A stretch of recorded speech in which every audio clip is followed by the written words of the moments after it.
Hello, केम छो हमारा प्यारा सावजो। चलो आज का हमारा लेक्चर रहेगा वो डिफेक्ट का लेक्चर रहेगा। सबसे पहले आप हेडिंग लगा दीजिएगा आज के लेक्चर में। डिफेक्ट मतलब क्षति, या तो उसको पॉइंट डिफेक्ट्स भी बोलते हैं, या तो उसको पॉइंट डिफेक्ट्स भी बोलते हैं। सो सबसे पहले हेडिंग लगा दीजिएगा डिफेक्ट्स। अब इसकी पहले तो आपको इंडेक्स पता होनी चाहिए। डिफेक्ट्स में क्या क्या पोर्शन आ रहा है, कौन कौन से पोर्शन आ रहा है, पूरे कॉन्सेंट्रेशन के साथ पढ़िएगा। आपको मैं इतने डिटेल में पढ़ाऊंगा कि कोई भी क्वेश्चन हो आप इंस्टेंट सॉल्व कर पाओगे। मैं ट्रिक भी इसकी सारी दूंगा, जो एग्जांपल्स इसमें है उसकी। मगर सबसे पहले हेडिंग लगा दीजिएगा डिफेक्ट्स। और डिफेक्ट्स का जो कौन कौन सा पार्ट रहेगा इसमें, सबसे पहले मैं आपको बता दूं, defects are of three types of defects में defects are of three types. सबसे पहले first stoichiometric defect. Stoichiometric defects, सबसे पहले आपको यह पढ़ना है स्टोइकियोमेट्रिक डिफेक्ट्स। उसके बाद हम पढ़ेंगे non stoichiometric defect. Non stoichiometric defects हम पढ़ेंगे। और थर्ड वन इंप्यूरिटी डिफेक्ट्स, ये हम पढ़ेंगे सब। चलो अब इसमें स्टोइकियोमेट्रिक जो डिफेक्ट्स है उसमें भी दो पार्ट है जनरली। एक जो होगी कोवेलेंट, इनकोवेलेंट, मतलब कोवेलेंट जो है सॉलिड, उसमें कौन सी डिफेक्ट रहती है वो सबसे पहले हम पढ़ेंगे, कोवेलेंट डिफेक्ट। और उसके बाद इन आयोनिक सॉलिड जो है, आयोनिक सॉलिड में भी याद रखें डिफेक्ट होती है, कोवेलेंट सॉलिड में भी डिफेक्ट होती है। चलो अब ये कोवेलेंट सॉलिड है, उसमें टू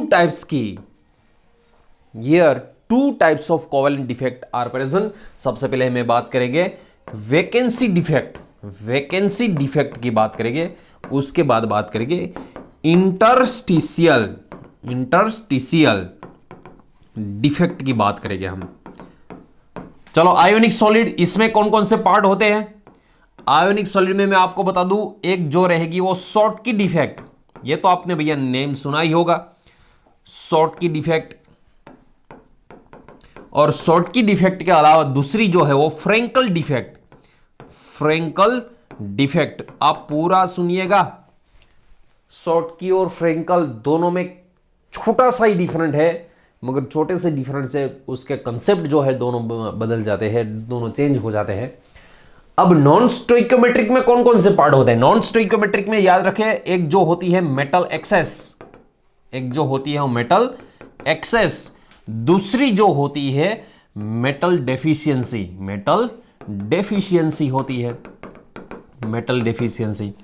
चलो सबसे पहले ये इंडेक्स लिख लेना, ये पूरी जो डिफेक्ट की इंडेक्स है वो लिख लेना। हम डिफेक्ट्स डिटेल में देखेंगे। सबसे पहले defects are of three types, stoichiometric defects, non stoichiometric defects as well as impurity defects. Stoichiometric defect are of two types, in covalent solid, in ionic solid. Ionic solid में Schottky defect as well as Frenkel defect, two types की defect रहेगी। इसमें vacancy defect as well as interstitial defect रहेगी। ये दोनों defect ये ionic solid में भी मिलती है, वो कैसे, वो हम डिटेल में भी देखेंगे। Non stoichiometric defect, there are two types, metal excess as well as metal deficiency. Metal बढ़ जाती है या तो मेटल कम हो जाती है। इंप्योरिटी डिफेक्ट में मेटल एक्सचेंज होती है, वो क्या रहेगा उसमें, वो सारी डिटेल हम देखेंगे। सबसे पहले ये पॉज करके लिख लेना। उसके बाद सबसे पहले हेडिंग लगा दीजिएगा, स्टोइकियोमेट्रिक डिफेक्ट। हम पढ़ेंगे स्टोइकियोमेट्रिक डिफेक्ट, हेडिंग लगा दीजिएगा स्टोइकियोमेट्रिक डिफेक्ट्स।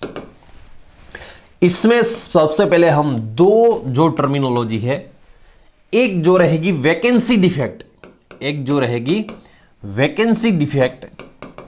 और दूसरी जो रहेगी इंटरस्टिशियल डिफेक्ट। याद रखें ये दोनों में फर्क क्या है। इंटरस्टिशियल डिफेक्ट, ये दोनों में फर्क कौन सा है, चलो देख लीजिएगा। मान लो कोई ऐसा, भैया ये आपको मैं पहले ये बता दूं कि कोई भी ये यूनिवर्स में कोई भी ऐसा सॉलिड नहीं है कि जिसमें डिफेक्ट ना हो। चाहे वो, सबसे पहले मैं बता दूं, जो मनुष्य मतलब ह्यूमन भी, कोई भी पर्सन भी ऐसा नहीं है, कोई भी पर्सन भी ऐसा नहीं है, चाहे वो गर्ल हो बॉय हो, कोई भी पर्सन ऐसा नहीं है कि जिसमें थोड़ी सी कमी ना हो। डिफेक्ट मतलब कमी ना, डिफेक्ट का मतलब है कमी, मतलब उसमें कोई कमी रह गई है।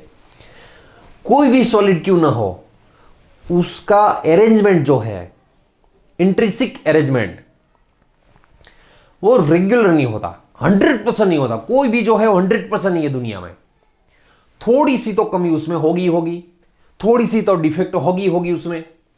सो वैकेंसी डिफेक्ट की बात करें हम, अब वैकेंसी डिफेक्ट है क्या? सबसे पहले मैं मान लो एक बात कर दूं, यहां पे कोई एटम्स जो है उसका अरेंजमेंट कुछ इस तरीके का है। चलो देख लीजिएगा, मान लो सिस्टमेटिक कोई अरेंजमेंट यहां पे चल रहा है, ठीक है, ऐसा कोई अरेंजमेंट है अभी उसमें। उसके पास वाले मान लो क्यूब है, उसमें भी ऐसा सिस्टमेटिक अरेंजमेंट आ रहा है। उसमें मान लो मैं अरेंजमेंट जो पॉइंट्स के मतलब एटम्स के जो अरेंजमेंट है, हमने एफसीसी बीसीसी उसमें सारे सब में देखा था। मान लो इसमें कुछ इस तरीके का अरेंजमेंट है, ठीक है, इसमें कोई ये क्रिस्टल ये इस टाइप का है, इसमें कोई क्रिस्टल इस टाइप का है। अब वैकेंसी डिफेक्ट में क्या होता है, देख लीजिएगा, वैकेंसी में क्या होगा, मान लो इसमें से कोई एटम जो है वो मिसिंग हो गया, इसमें से यहां से मान लो कोई एटम जो है वो मिसिंग हो गया, इसमें यहां से मान लो कोई एटम मिसिंग हो गया।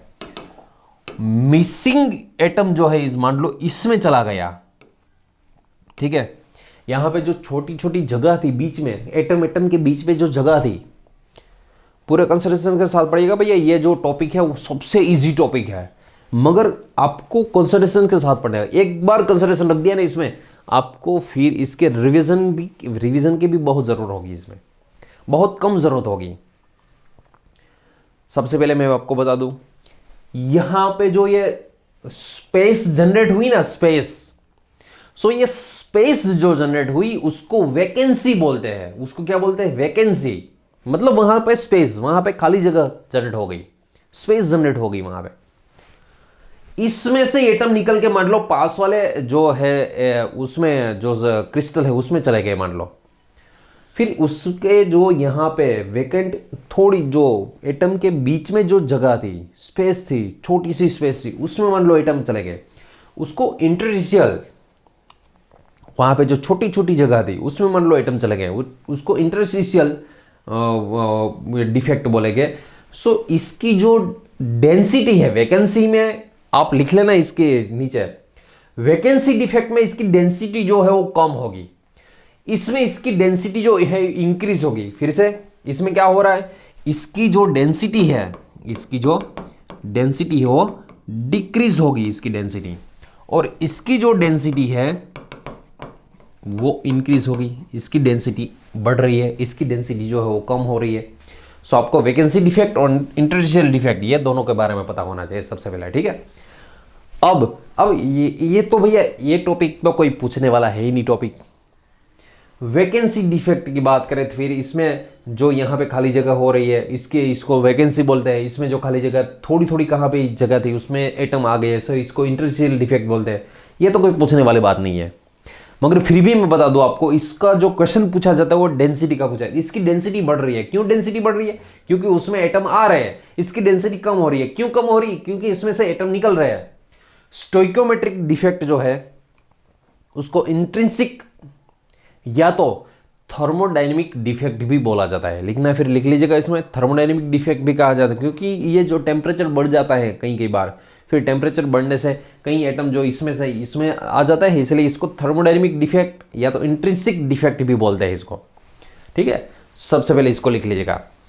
अब जो मैं बताने जा रहा हूं आपको, स्टोइकोमेट्रिक डिफेक्ट में आयोनिक डिफेक्ट, आयोनिक सॉलिड में जो रहते हैं, आयोनिक सॉलिड में जो डिफेक्ट रहती है, आयोनिक सॉलिड में 2 टाइप्स की डिफेक्ट, एक जो रहेगी वो शॉर्ट की डिफेक्ट, देख लीजिएगा, एक जो रहेगी वो शॉर्ट की डिफेक्ट रहेगी, दूसरी जो आयोनिक, सबसे पहले इसका हेडिंग लगाना भैया, ionic defect in ionic compound, defect in ionic compound, अब पूरा लिखिएगा डिफेक्ट इन आयोनिक कंपाउंड। पहली शॉर्टकी डिफेक्ट, दूसरी फ्रैंकल डिफेक्ट। सबसे ज्यादा पूछे जाने वाली, सबसे ज्यादा जो पूछी जाती है एग्जाम में क्वेश्चन जिसके आता है वो Schottky as well as Frenkel के आते हैं। सबसे ज्यादा क्वेश्चन जो डिफेक्ट में से आएंगे वो Schottky as well as Frenkel में से आएंगे। अब ये दोनों में कौन सी डिफेक्ट जनरेट होगी, कब डिफेक्ट, किसको फ्रैंकल डिफेक्ट कहता है, किसको शॉर्टकी डिफेक्ट कहता है, उसके लिए सबसे पहले देख लीजिएगा। मान लो यहां पे मैं कोई ऐसा क्यूब ड्रॉ कर रहा हूं, देख लीजिएगा यहां पे कोई ऐसा क्यूब है, पूरे ध्यान से देखिएगा भैया। यहां पे मान लो मैंने कोई ऐसे एटम्स अरेंज किए हैं, यहां पे कोई ऐसे एटम्स अरेंज कर रहा हूं मैं, पूरे ध्यान से देखिएगा। यहां पे जो है एक तो आपको ब्लैक दिखाई दे रहा है, उसके बीच में मान लो ये येलो वाले ड्रॉ कर रहा हूं मैं, ठीक है। सबसे पहले यहां पे मान लो थोड़ा सा इसको इंक्रीज कर देता हूं, देख लीजिएगा 1 टाइप्स ऑफ मॉलिक्यूल, चलो ये यहां पे आ गई है।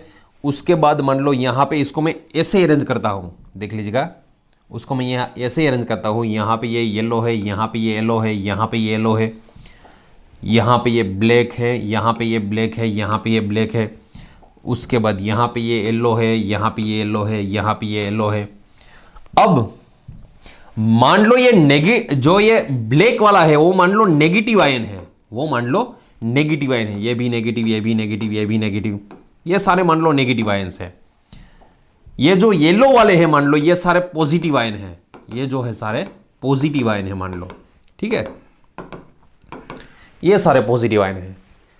अब ये जो शॉर्टकी डिफेक्ट होती है उसमें कौन सी टाइप की डिफेक्ट होती है, इसमें ऐसा क्या होता है कि भैया इसमें जो शॉर्टकी डिफेक्ट है उसमें ऐसा क्या हो जाता है कि उसको शॉर्टकी डिफेक्ट बोलते हैं, और फ्रैंकल डिफेक्ट में ऐसा क्या हो जाता है उसको फ्रैंकल डिफेक्ट बोलते हैं। ये दोनों के बीच में डिफरेंस क्या होता है, सो उसमें इसको समझने के लिए फिर यहां पे मैं फ्रैंकल डिफेक्ट ये ड्रॉ कर रहा हूं, देख लीजिएगा। अब ये दोनों में पहला डिफरेंस तो आपको देख के ही पता चल जाएगा भैया कौन सा डिफरेंट है दोनों के बीच में, देख लीजिएगा। यहां पे आपको देख के ही पता चल जाएगा कि ये दोनों में मेन जो डिफरेंट है वो कौन सा डिफरेंस होगा।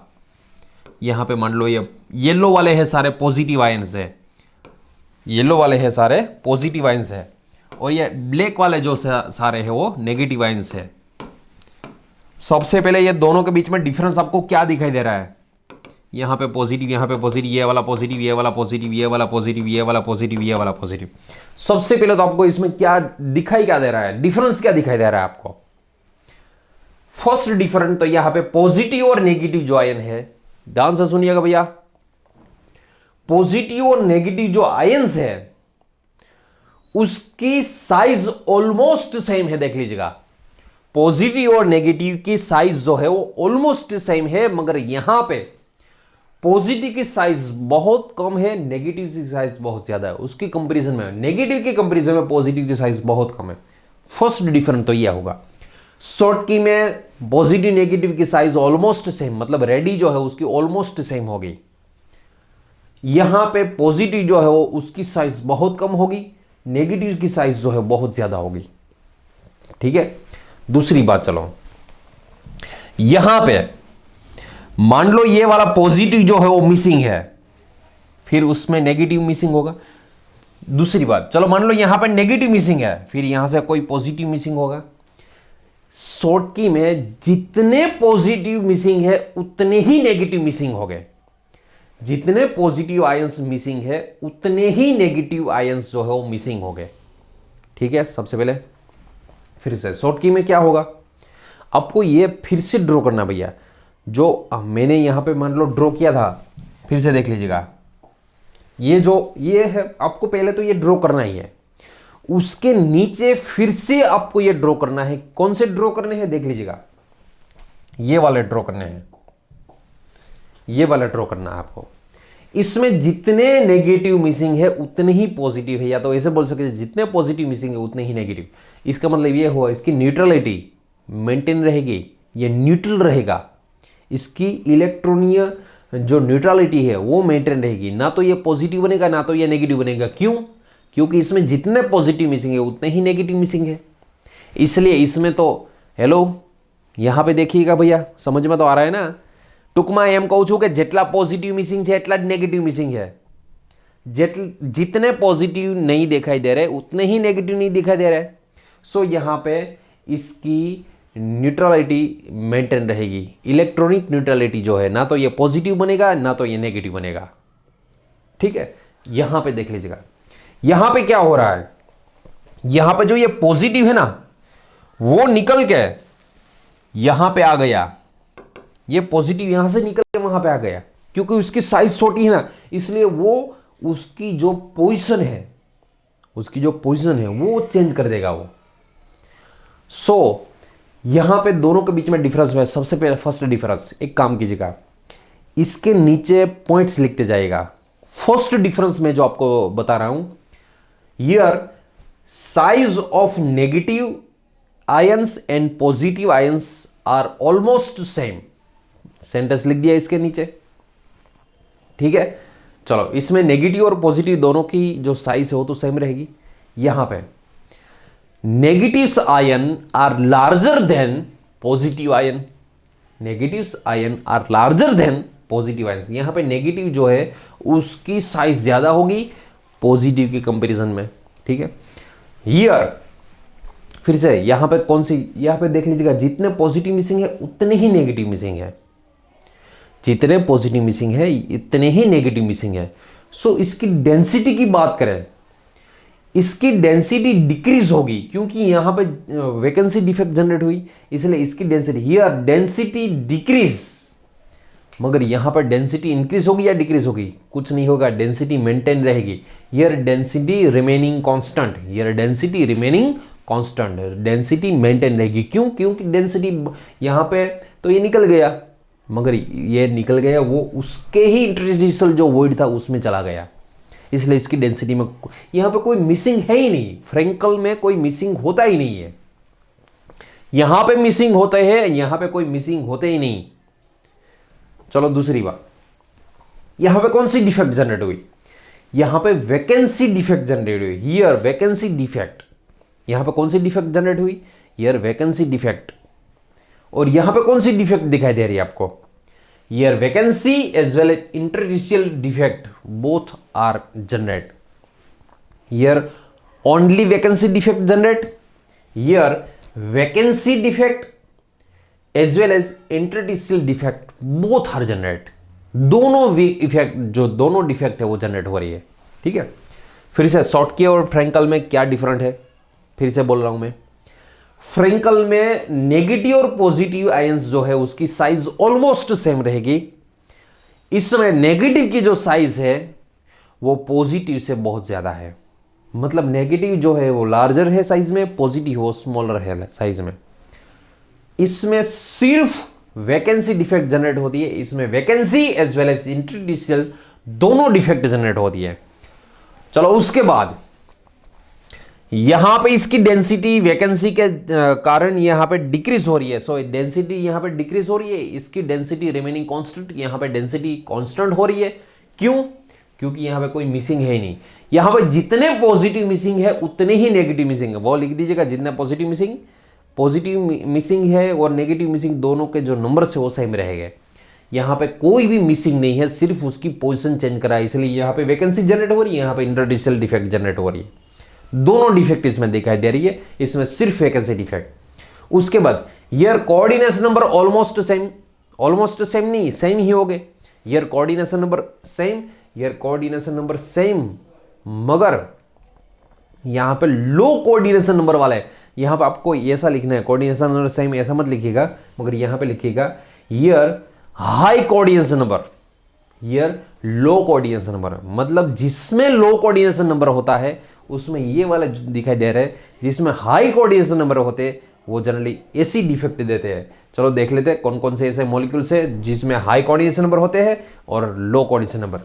हाई कोऑर्डिनेशन नंबर मतलब ये जो फॉर एग्जांपल ये डिफेक्ट, शॉर्ट की डिफेक्ट जो जनरेट होती है वो NaCl है, KCl है, NaBr है, KBr है, उस सब में, उसके बाद AgBr जो है, सीजियम क्लोराइड है, सीजियम ब्रोमाइड है, ये सब में ये सॉर्ट की डिफेक्ट जनरेट होती है, जिसके कोऑर्डिनेशन नंबर याद कीजिएगा 6Gem6, 8Gem8, ये सारे कोऑर्डिनेशन नंबर इसमें आते हैं। फ्रैंकल डिफेक्ट जो है उसमें कौन से, मैंने बताया कोऑर्डिनेशन नंबर जो लो कोऑर्डिनेशन नंबर वाले, लो मतलब 4Gem4 वाले, वो कौन से है? जिंक सल्फाइड है, सिल्वर ब्रोमाइड है, सिल्वर आयोडाइड है। सबसे पहले मैं सिल्वर क्लोराइड, सिल्वर आयोडाइड उसकी बात कर लूँ, और उसके बाद सिल्वर ब्रोमाइड की बात करता हूँ। यहाँ पे भैया देखिएगा, ये सिल्वर ब्रोमाइड जो है ना, सिल्वर ब्रोमाइड, ये Schottky as well as very very very MP. Silver bromide AgBr Schottky as well as Frenkel दोनों डिफेक्ट शो करता है। वो टेम्परेचर पे डिपेंडेड होता है एक्चुअली। सॉर्ट के एजी क्वेश्चन ऐसा पूछा जाए कि भैया AgBr हो कौन सी डिफेक्ट शो कर रहा है। सो AgBr एक ही ऐसा क्रिस्टल है, एक ही ऐसा लेटाइस है जो Schottky defect as well as Frenkel defect दोनों डिफेक्ट शो करेगा। दूसरी बात बता दूं, फ्रैंकल डिफेक्ट जो है ना, फ्रैंकल डिफेक्ट, इसमें से इसका जो लोकेशन है, पॉजिटिव का लोकेशन है, वो चेंज हो जाता है। इसलिए इसको डिसलोकेटेड या तो डिसलोकेशन डिफेक्ट भी बोलते हैं। लिखना है फिर लिख लीजिएगा। फ्रैंकल डिफेक्ट का दूसरा नाम कौन सा है भैया? डिसलोकेटेड या तो डिसलोकेशन। उसकी जो लोकेशन है, इसका लोकेशन है, वो चेंज हो जाता है, इसलिए इसको डिसलोकेशन डिफेक्ट भी बोलते हैं। आई बात समझ में? फिर इसे मैं एक बार पूरा रिवाइज करवा देता हूँ। शॉर्ट की एज वेल एज फ्रैंकल में दोनों में डिफरेंस कौन से है? ईयर पॉजिटिव नेगेटिव की साइज ऑलमोस्ट सेम रहेगी। यहाँ पे पॉजिटिव की साइज बहुत कम है, नेगेटिव की साइज बहुत ज्यादा है। ईयर यहाँ पे जितने पॉजिटिव मिसिंग है उतने ही नेगेटिव मिसिंग है। यहाँ पे सिर्फ मिसिंग है, इसलिए यहाँ पे वैकेंसी डिफेक्ट जनरेट होती है। यहाँ पे कोई मिसिंग नहीं है, सिर्फ उसका लोकेशन मतलब उसकी जो पोजीशन है वो चेंज करता है, इसलिए इसको डिसलोकेशन डिफेक्ट भी बोलते हैं इसको। ठीक है। उसके बाद यहाँ पे जिसके कोऑर्डिनेशन नंबर हाई है, ऐसे जो क्रिस्टल है वो शो करते हैं शॉर्ट की डिफेक्ट। और उसमें यहां पे देख लीजिएगा वैकेंसी जनरेट हो रही है, इसलिए इसकी डेंसिटी के बारे में बात की जाए, यहां पे इसकी डेंसिटी कम होगी, डेंसिटी डिक्रीज होगी। यहां पे इसकी डेंसिटी जो रिमेन कांस्टेंट, डेंसिटी हो कांस्टेंट रहेगी। ठीक है। उसके बाद यहां पे इसके एग्जांपल्स जो है NaCl, KCl, NaBr, KBr, caesium bromide, caesium chloride, वो सारे ऐसे डिफेक्ट देते हैं। AgBr जो है एक ही ऐसा मॉलिक्यूल है, एक ही ऐसा जो क्रिस्टल है, वो दोनों डिफेक्ट देता है, Frenkel as well as Schottky. Frenkel में जिंक सल्फाइड है, AgCl है, AgI है, जिसकी कोऑर्डिनेशन नंबर लो होते हैं 4Gem4 वाले। इसके कोऑर्डिनेशन नंबर हाई होते हैं 6Gem6, 8Gem8, high coordination number वाले ये शॉर्ट की डिफेक्ट देता है। ठीक है। सो आई होप फ्रेंड्स कि आपको Schottky as well as Frenkel defect में कौन से डिफरेंट है वो आपको आयोनिक सॉलिड में पता चल गया होगा। ठीक है। दूसरी बात, मैं स्पेशल शॉर्ट की बात करूं, देख लीजिएगा आप, शॉर्ट की डिफेक्ट की बात करूं मैं। शॉर्ट की डिफेक्ट एक्चुअल में किसको बोला जाता है? उसके लिए मैं आपको बता दूं, देख लीजिएगा यहां पे, मान लो ऐसा कोई हमारे पास क्यूब है, देख लीजिएगा, मान लो ऐसा कोई हमारे पास क्यूब है, उसकी लेंथ मान लो 1 सेंटीमीटर है, यहां पे उसकी विड्थ 1 सेंटीमीटर है और उसकी हाइट भी 1 सेंटीमीटर है। आप सुनते रहो ना भैया, हाइट विड्थ लेंथ सब 1 सेंटीमीटर है मान लो। अब इसका वॉल्यूम कितना होगा? वॉल्यूम के बारे में आपको पता ही होगा। इसका जो LBH वॉल्यूम जो है, LBH मतलब आपको उसका घनफल याद कीजिएगा, वॉल्यूम। LBH इसका जो वॉल्यूम है, सबकी लेंथ विड्थ और हाइट सेम है, 1 सेंटीमीटर 1 सेंटीमीटर 1 सेंटीमीटर। ठीक है। सो ये 1 सेंटीमीटर क्यूब होगा, 1 सेंटीमीटर क्यूब होगा। अब ध्यान से देखिएगा, अब जो मैं कहने जा रहा हूं आपको, शॉर्ट की डिफेक्ट है ना, शॉर्ट की डिफेक्ट, चलो आपको लिखना है, इसके नीचे लिखना है भैया। अब जो मैं लिखवाने जा रहा हूं वो तो आपको इसके नीचे लिखना है। एक्चुअली में थियोरेटिकली 10⁻22 मॉलिक्यूल्स, 10⁻22 मॉलिक्यूल्स या तो आयंस या तो कोई भी एटम्स ये जो सारे इतने नंबर्स जो आपको दिखाई दे रहे हैं ना, मॉलिक्यूल्स हो या तो आयंस हो तो एटम्स हो, वो पर सेंटीमीटर क्यूब, मैं इसको ऐसे लिख देता हूं, देख लीजिएगा, ये 10⁻²² ये तो मॉलिक्यूल्स हो या तो एटम्स है या तो इतने आयंस है, वो पर 1 सेंटीमीटर क्यूब में होने चाहिए। 1 सेंटीमीटर क्यूब, इतना जो आपको क्यूब दिखाई दे रहा है उसमें मॉलिक्यूल्स कितना होने चाहिए? 10⁻²² होने चाहिए। कितने होने चाहिए? 10⁻²²। थियोरेटिकली या तो आइडियली, थियोरेटिकली या तो आइडियली इतने होने चाहिए, मगर प्रैक्टिकली 10⁻16 पर 1 सेंटीमीटर क्यूब, ये जो है वो प्रैक्टिकली इतने दिखाई दे रहे हैं। हमने नाप लिया, मान लो 1 सेंटीमीटर क्यूब में कितने नंबर्स ऑफ एटम्स है या तो आयंस है या तो मॉलिक्यूल्स है, 10⁻16 दिखाई दे रहे, होने चाहिए आइडियली इतने 10⁻22 होने चाहिए, 1 सेंटीमीटर क्यूब में इतना होने चाहिए, मगर प्रैक्टिकली तो हमें ये मिल रहे हैं।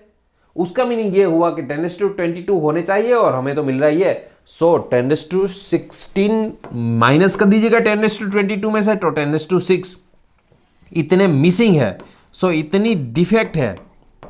ये डिफेक्ट को शॉर्ट की डिफेक्ट बोलते हैं, इसको शॉर्ट की डिफेक्ट बोलते हैं, याद रखिएगा। इसको बोलेंगे शॉर्ट की 10⁻6 शॉर्ट की डिफेक्ट पर सेंटीमीटर क्यूब, पर 1 सेंटीमीटर क्यूब। फिर से मैं यहां पे इसका मीनिंग समझा देता हूं आपको, ध्यान से देखिएगा। 1 सेंटीमीटर क्यूब का क्यूब इतना होता है। 1 सेंटीमीटर क्यूब में आइडियली 10⁻22 मॉलिक्यूल्स होने चाहिए। फिर से 1 सेंटीमीटर क्यूब में, हेलो आपको बोल रहा हूं मैं, 10⁻22 मॉलिक्यूल्स होने चाहिए 1 सेंटीमीटर क्यूब में, मगर है कितने? 10⁻16 ही है। प्रैक्टिकल है तो 10⁻16 ही मिल रहा है। फिर 10⁻6 मॉलिक्यूल गए कहां पे? वो 10⁻16 जो मॉलिक्यूल यहां पे हमें दिखाई दे रहा है, 10⁻22 में से 10⁻16 माइनस कर दीजिएगा, सो 10⁻6 मॉलिक्यूल्स मिसिंग है। इतने मॉलिक्यूल्स या तो इतने एटम्स को हम शॉर्ट की डिफेक्ट बोलते हैं। इतने एटम्स को क्या बोलते हैं? शॉर्ट की डिफेक्ट बोलते हैं। आई बात समझ में? 1 सेंटीमीटर क्यूब में इतने जो है मॉलिक्यूल्स वो मिसिंग है, सो इसको हम शॉर्ट की डिफेक्ट बोलेंगे। आई बात समझ में? चलो, ये तो बात हो गई भैया, ये जो सारी बात हो गई वो तो हो गई स्टोइकियोमेट्रिक की बात हो गई। अब हमें जो पढ़ना है वो नॉन स्टोइकियोमेट्रिक पढ़ना है, ठीक है। सो सेकेंड हेडिंग लगा दीजिएगा। फर्स्ट तो हमने स्टोइकियोमेट्रिक या फ्रैंकल किसको कहा जाता है, ये शॉर्ट की किसको कहा जाता है, वैकेंसी डिफेक्ट किसको कही जाती है, इंटरटिशियल किसको कही जाती है, वो तो हमने पढ़ लिया। सेकेंड हेडिंग लगा दीजिएगा अब, स्टोइकियोमेट्रिक के बाद non stoichiometric, non stoichiometric defect, non stoichiometric defect. अब नॉन स्टोइकियोमेट्रिक डिफेक्ट में सबसे पहले हम पढ़ेंगे, नॉन स्टोइकियोमेट्रिक में metal access, metal access defect, metal access defect मतलब जो ये मेटल है वो बढ़ जाती है। 2 में से ये 1 पॉइंट जो है मेटल एक्सेस वाला है, 1 में से भी फिर से 1, इसका भी सब पार्ट हम मेटल जो है वो इंपोर्ट करेंगे, मेटल जो है वो इंपोर्ट करेंगे, मेटल इंपोर्ट करनी, इंपोर्ट मतलब बाहर से लानी है हमें। और दूसरे केस में मेटल जो है वो नेगेटिव साइन जो है वो एक्सपोर्ट कर देंगे। कैसे? देख लीजिएगा। सबसे पहले नॉन स्टोइकियोमेट्रिक का मीनिंग क्या है? नॉन स्टोइकियोमेट्रिक में जितने मेटल्स है उतने नॉन मेटल्स नहीं हो गए। पहले याद कीजिएगा, स्टोइकियोमेट्रिक में फ्रैंकल और शॉर्ट की में, उसमें शॉर्ट की थी, उसमें जितने पॉजिटिव मिसिंग थे उतने ही नेगेटिव मिसिंग थे। मतलब मान लो NaCl वाला है तो जितने Na+ मिसिंग है उतने ही Cl- मिसिंग हो गए। सो उसमें बैलेंस है। इसमें बैलेंस, नॉन स्टोइकियोमेट्रिक का मतलब बैलेंस नहीं हो गए, जितने मेटल्स हो गए उतने नॉन मेटल्स नहीं हो गए इसमें। कैसे देखते हैं हम? चलो फर्स्ट मेटल एक्सेस, इसमें इसका मीनिंग ये हुआ कि यहाँ पे भैया मेटल जो है वो ज्यादा रहेगी। कैसी ज्यादा रहेगी देख लीजिएगा। चलो मान लो हमारे पास कोई NaCl, NaCl का कोई ऐसा कोई क्रिस्टल है। सबसे पहले मैं NaCl ड्रॉ कर लूं, उसमें Na प्लस, यहां पे मान लो Na प्लस है, उसके साथ मान लो यहां पे Cl माइनस जुड़ा हुआ है, ठीक है। चलो उसके बाद यहां पे मान लो Cl माइनस, यहां पे Cl माइनस, यहां पे Cl माइनस, चलो यहां पे Cl माइनस, यहां पे Cl माइनस। ये NaCl जो है NaCl, उसका कोई हमारे पास लेटाइस है, ठीक है। NaCl का ये लेटाइस है हमारे पास। इसमें अब आप देख सकते हो भैया जितने, चलो कैलकुलेट कर लेते पहले फर्स्ट। चलो और एक यहां पे लिख देता हूं मैं Na प्लस। 1 2 3 4 5 6 7 8 कितने हैं हमारे पास? 8 Na प्लस है, 8 Na प्लस है। ध्यान से देखिएगा भैया, नेगेटिव की बात करें 1 2 3 4 5 6 7। अब पहले तो हमें ऐसा लगा कि भैया यहां पे तो पॉजिटिव ज्यादा हो और नेगेटिव कम है, इसलिए इसको बैलेंस में ही लिखना है हमें। कैसे लिखना है? बैलेंस में लिखना है। बैलेंस में लिखने के लिए एक काम करता हूं मैं, और एक यहां पे और एक कॉलम ऐड कर देता हूं। यहां पे मान लो Cl माइनस है, यहां पे मान लो Cl माइनस है, यहां पे मान लो Cl माइनस है, यहां पे मान लो Na प्लस है, देख लीजिएगा, यहां पे मान लो Na प्लस है, यहां पे मान लो Na प्लस है। अब देखिएगा, अब पॉजिटिव नेगेटिव आप कैलकुलेट कर लीजिएगा। जितने पॉजिटिव दिखाई दे रहे उतने ही नेगेटिव हो गए। पॉजिटिव नेगेटिव कैलकुलेट कीजिएगा। चलो नेगेटिव की बात करो, सबसे पहले first second third fourth fifth 6 7 8 9 10। 10 negative है। 1 2 3 4 5 6 7 8 9 10, 10 पॉजिटिव है। 10 नेगेटिव है, 10 पॉजिटिव है।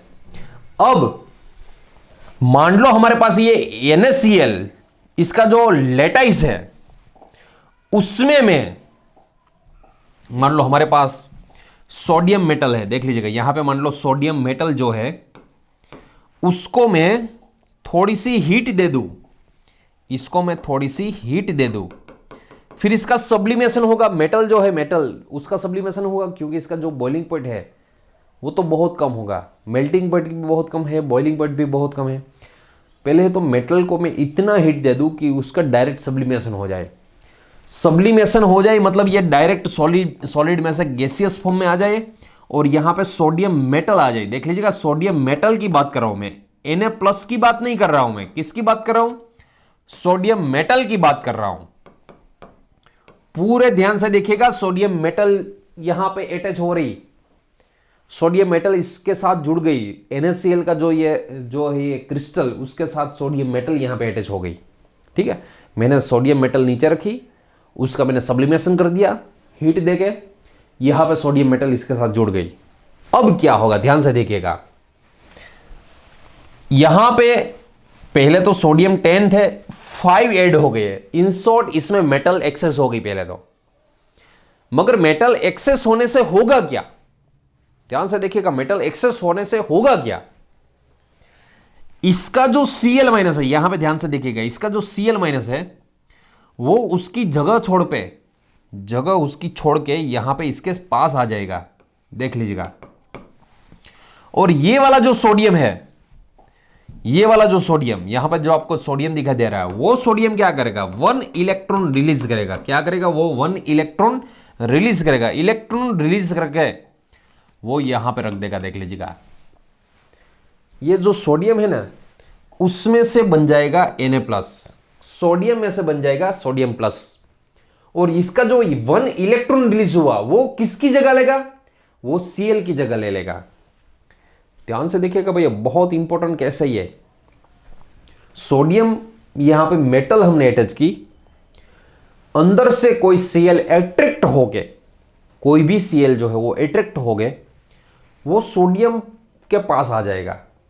और सोडियम क्या करेगा? इलेक्ट्रॉन रिलीज करके सोडियम आयन में कन्वर्ट हो जाएगा। सोडियम जो है यहाँ पे देख लीजिएगा, ये सारा सोडियम है मगर ये सोडियम आयन बन गया, उसका एक इलेक्ट्रॉन जो रिलीज किया वो कहां पे गया, इलेक्ट्रॉन जो रिलीज हुआ वो Cl- की जगह ले लेगा। मान लो और एक Cl- है, यहां पे जो आपको Cl- दिखाई दे रहा है वो Cl- मान लीजिएगा, ये वाला जो Cl- है वो उसकी जगह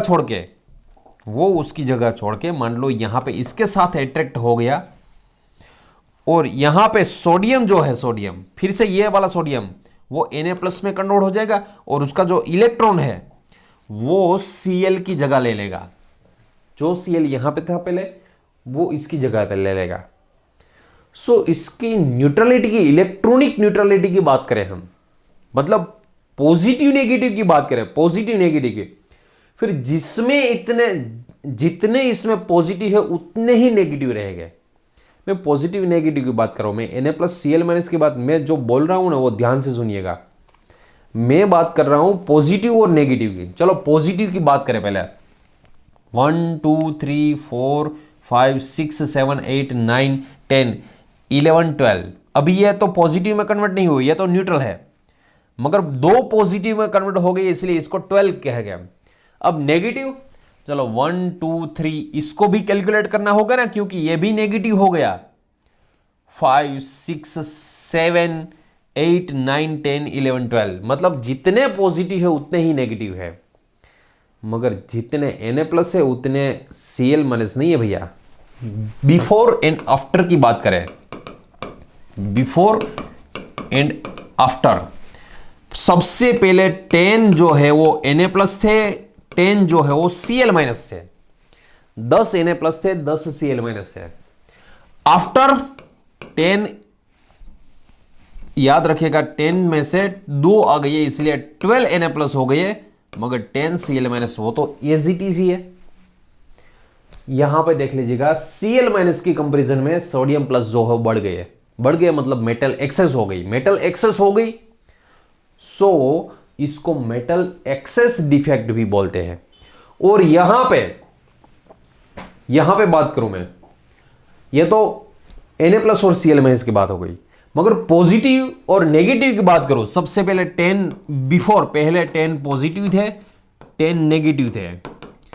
आफ्टर उसके बाद 12 पॉजिटिव हो जाएंगे और 12 नेगेटिव भी हो जाएंगे, क्योंकि इलेक्ट्रॉन जो है, इलेक्ट्रॉन 2 पॉजिटिव सोडियम प्लस बढ़े, फिर साथ में 2 इलेक्ट्रॉन भी बढ़े ना। मैं नेगेटिव पॉजिटिव आयंस की बात नहीं कर रहा हूं, मैं चार्ज की बात कर रहा हूं। Cl- और ये नेगेटिव में बहुत फर्क है भैया। ये नेगेटिव में, ये जो दोनों इलेक्ट्रॉन है वो नेगेटिव में कैलकुलेट किए जाएंगे। सो जितने पॉजिटिव है उतने ही नेगेटिव पहले भी थे, जितने पॉजिटिव है उसने नेगेटिव बाद में भी है, आफ्टर भी है। सो इसकी इलेक्ट्रॉनिक न्यूट्रलिटी वो मेंटेन रहेगी, ये न्यूट्रल ही रहेगा, ये पॉजिटिव नहीं बन जाएगा, ये न्यूट्रल ही रहेगा ये। मगर मेटल बढ़ गई इसलिए इसको याद रखें मेटल एक्सेस डिफेक्ट बोलते हैं। और याद रखें फर्स्ट, इसका जो मोस्ट इंपॉर्टेंट क्वेश्चन है, इसको जहां पे इलेक्ट्रॉन जो क्लोरीन की जगह ले रहा है, इसके हिसाब से इसमें कलर आता है, इसके हिसाब से इसमें कलर आएगा। और ये जो NaCl है उसमें ये जो कलर है वो येलो कलर आ जाएगा। कौन सा आ जाएगा भैया? येलो कलर आ जाएगा।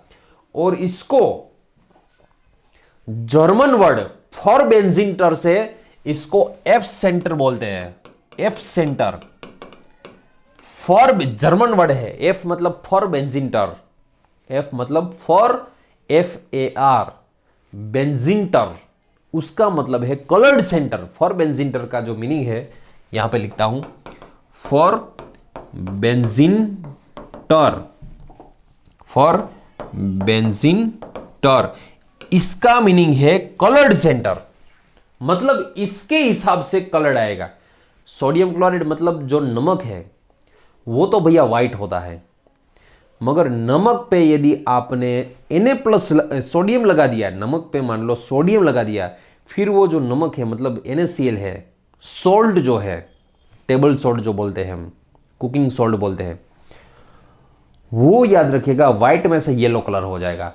व्हाइट में से येलो कलर किसके हिसाब से हुआ? ये फॉर बेंजिंटर मतलब ये इलेक्ट्रॉन से हुआ, फॉर बेंजिंटर मतलब ये कलर्ड सेंटर से हुआ।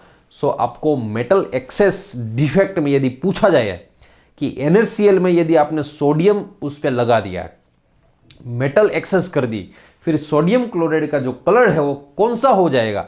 सो सोडियम क्लोराइड का कलर जो है वो येलो कलर हो जाएगा। सो ऐसे मैं आपको 3 दे दूं। सोडियम क्लोराइड में सोडियम जब एक्सेस हो जाएगा तब उसका कलर जो है वो येलो कलर हो जाएगा। उसके जैसे ही लिथियम क्लोराइड में मान लो लिथियम आपने एक्सेस कर दी, लिथियम बढ़ा दिया आपने, फिर उसका जो कलर है वो पिंक कलर हो जाएगा। वैसे KCl में यदि आपने पोटेशियम मेटल एक्सेस कर दी तब उसका जो कलर है वो वायोलेट कलर हो जाएगा। और ये कलर जो है किसके हिसाब से जनरेट होगा? ये तीनों याद रख लीजिएगा भैया, फर्स्ट सेकंड थर्ड। किसके हिसाब से बढ़ेगा कलर? चेंज किसके हिसाब से होगा? पहले तो ये सारे जो है वो तो कलरलेस है, मतलब वाइट है, मगर उसमें इलेक्ट्रॉन जो Cl- की जगह ले रहा है, और वो इलेक्ट्रॉन किसके है? वो मेटल के है, सोडियम मेटल के है इलेक्ट्रॉन। सोडियम में से सोडियम प्लस हुआ और एक इलेक्ट्रॉन रिलीज हुआ, वो इलेक्ट्रॉन जो है उसकी जगह ले रहा है, Cl- की जगह ले रहा है। इसलिए इसको हम कलर्ड सेंटर, मतलब F सेंटर जर्मन वर्ड जो है उसके हिसाब से कलर जनरेट होता है। सो इसको फॉर बेंजीनटर बोलेंगे, हम कलर्ड सेंटर बोलेंगे। NaCl में सोडियम जब एक्सेस करोगे आप तब वो येलो कलर देगा, लिथियम क्लोराइड में लिथियम एक्सेस करोगे तब वो पिंक होगा, पोटेशियम क्लोराइड में पोटेशियम एक्सेस करोगे मतलब पोटेशियम लगाओगे तो वो वायलेट कलर हो जाएगा। नॉन स्टोइकोमेट्रिक क्यों बोलते हैं इसको भैया? क्योंकि जितने पॉजिटिव सोडियम प्लस है उतने नेगेटिव Cl- नहीं है आफ्टर। यहां पे 12 है, यहां पे 10 है, मगर फिर भी इसकी न्यूट्रलिटी मेंटेन रहेगी, न्यूट्रल रहेगा। इलेक्ट्रॉनिक न्यूट्रलिटी, जो इलेक्ट्रॉनिक न्यूट्रलिटी वो मेंटेन रहेगी, क्योंकि 12 पॉजिटिव है 12 नेगेटिव है।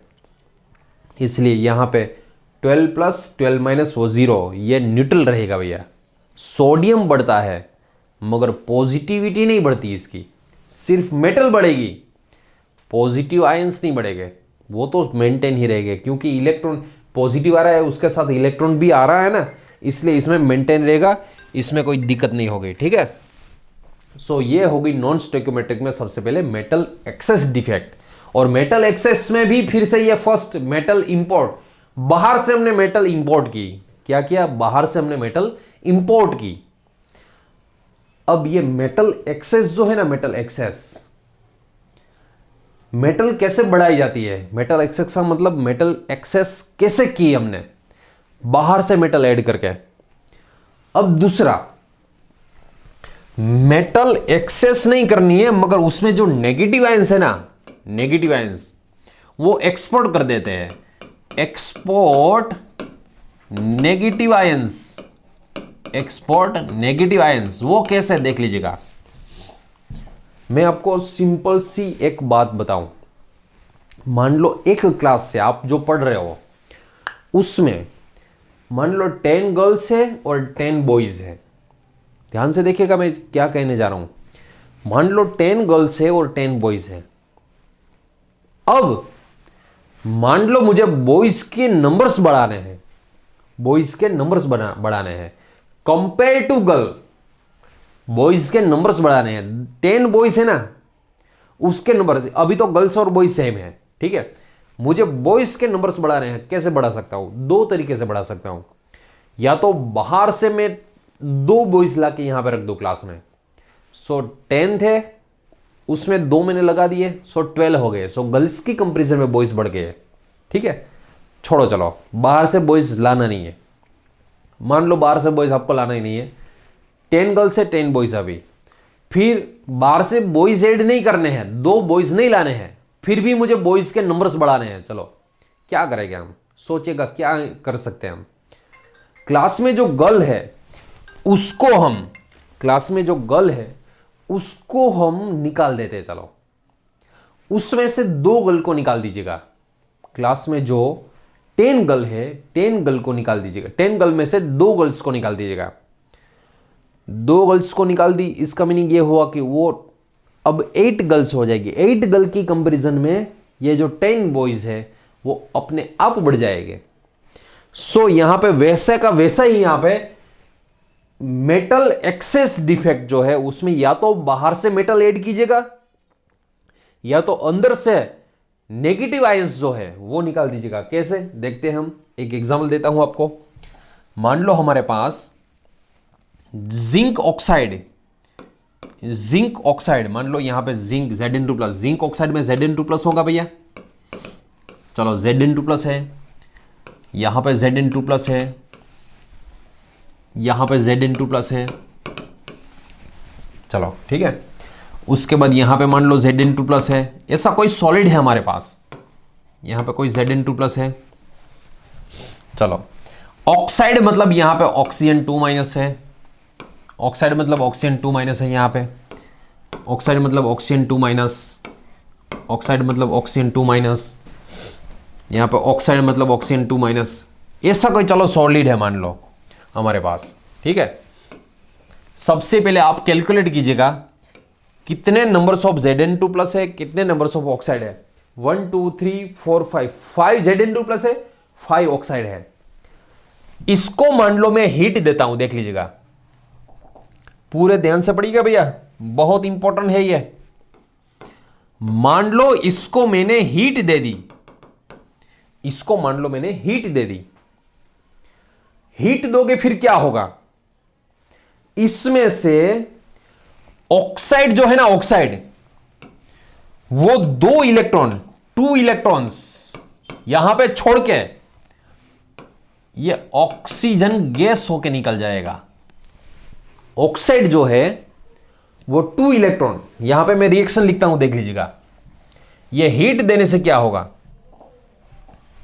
जिंक ऑक्साइड था हमारे पास, उसमें से जिंक 2+ है, जिंक 2+ वो तो एज इट इज ही है भैया। मगर इसमें जो Zn2+ में ये ऑक्साइड है ना, ऑक्साइड वो इलेक्ट्रॉन रिलीज करेगा। सो 1 ऑफ O2 गैस वो 2 इलेक्ट्रॉन रिलीज।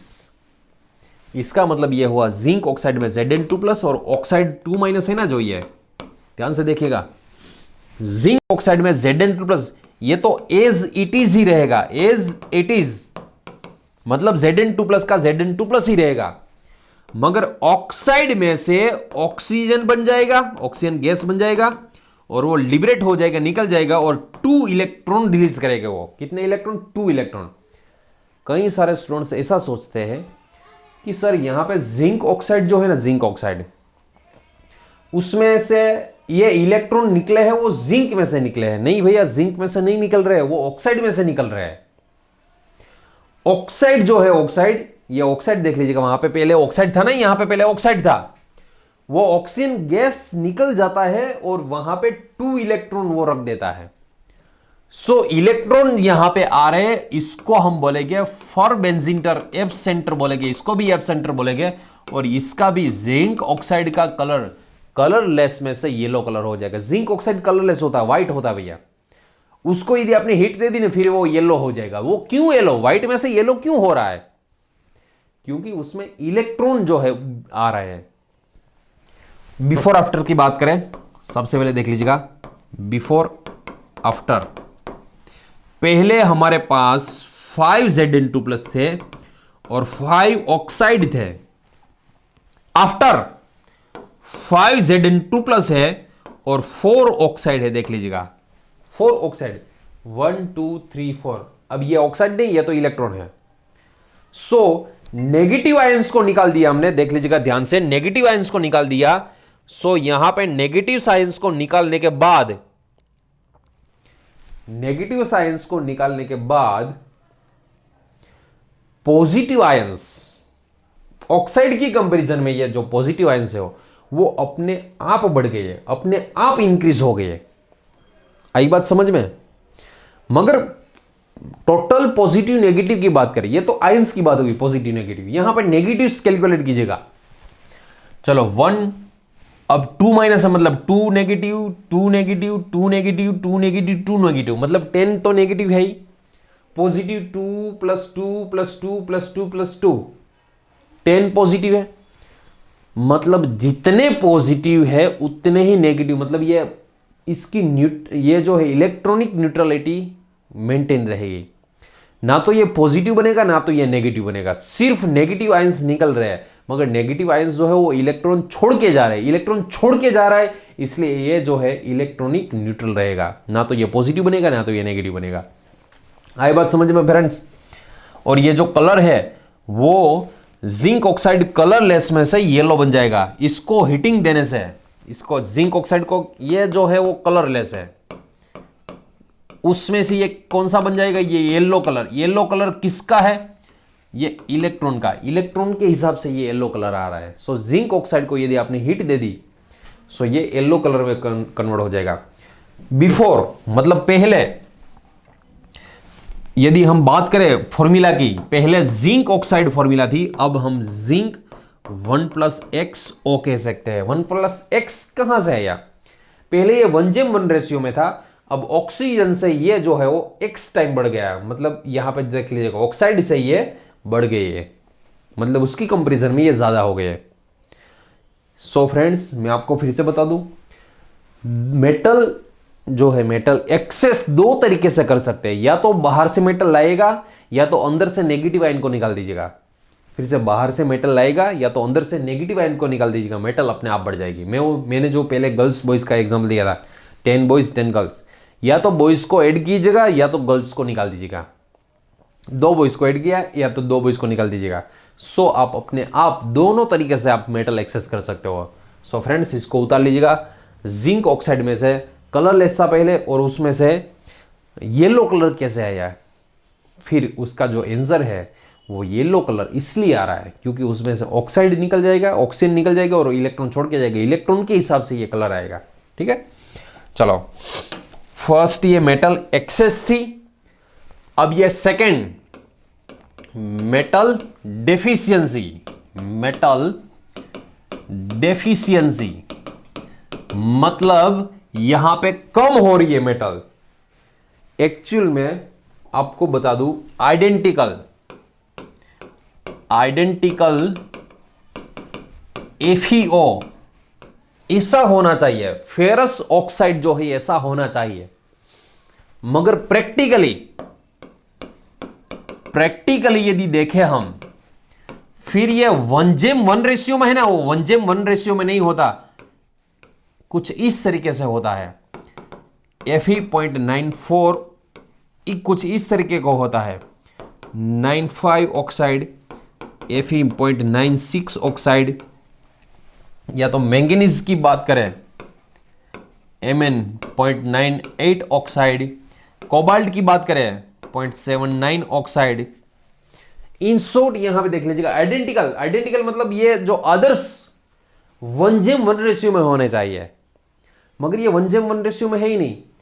नेगेटिव की कंपैरिजन में ये मेटल जो है ना वो कम दिखाई दे रही है। ये मान लो 1.00, 100% मान लो 100%, फिर ये तो 93% हुए, इससे इसकी जो परसेंटेज है वो कम है, ये 100% मान लीजिएगा, सो ये 94% हो गए। सो इसकी नेगेटिव की कंपैरिजन में ये पॉजिटिव जो आयन है वो कम है। सो ये इसको मेटल डेफिशिएंसी, ये जो मेटल है वो डेफिशिएंसी मतलब ये 100 मॉलिक्यूल है, फिर ये 100 नहीं है 93, ये 100 ऑक्साइड है उसकी कंपैरिजन में ये 93 ही है, ये 100 है उसकी कंपैरिजन में ये 94 ही है। मेटल ऑक्साइड में फेरस ऑक्साइड जो है, मतलब आयरन ऑक्साइड, फेरस ऑक्साइड नहीं बोलेंगे जनरली, इसको फेरस ऑक्साइड बोल सकते हैं, इसको फेरस नहीं बोल सकते, क्योंकि इसका रीजन क्या है मैं अभी आपको पढ़ाऊंगा। ध्यान से देखिएगा भैया, कोई भी क्वेश्चन क्यों ना हो आप इजीली सॉल्व कर सकते हो, आप देख के भी आप सॉल्व कर पाओगे। मैं ऐसी ट्रिक दूंगा इसकी में, फिर से देख लीजिएगा। Fe.93 ऑक्साइड है, Fe.94 ऑक्साइड है, Fe.95 ऑक्साइड है, Fe.96 ऑक्साइड है। अब ये जो सारे ऑक्साइड दे रखे आपको दिखाई दे रहे हैं ना, उसमें नेगेटिव की कंपैरिजन में पॉजिटिव कम है, इसलिए इसको मेटल डेफिशिएंसी बोलते हैं। अब एग्जाम में जो इसके क्वेश्चन है वो किस तरह के आते हैं, अब जो एग्जाम्स में ये क्वेश्चन आएंगे मैं आपको अच्छी तरह से बता दूं। क्वेश्चंस कुछ इस तरीके से पूछा जाता है, देख लीजिएगा यहां पे इन Fe.93 oxide how many percentage of Fe2+ Fe2+ and Fe3+, आपको परसेंटेज पूछे जाएंगे।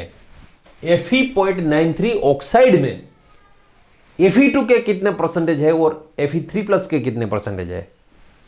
सबसे पहले मैं आपको बता दूं प्रैक्टिकली, इसका सॉल्यूशन पहले हम करते हैं, उसके साथ साथ चलो Fe.93 ऑक्साइड, यहां पे भैया ऑक्साइड की कंपैरिजन में तो ये Fe जो है वो तो कम है, फिर ये न्यूट्रल होगा या पॉजिटिव होगा या नेगेटिव होगा।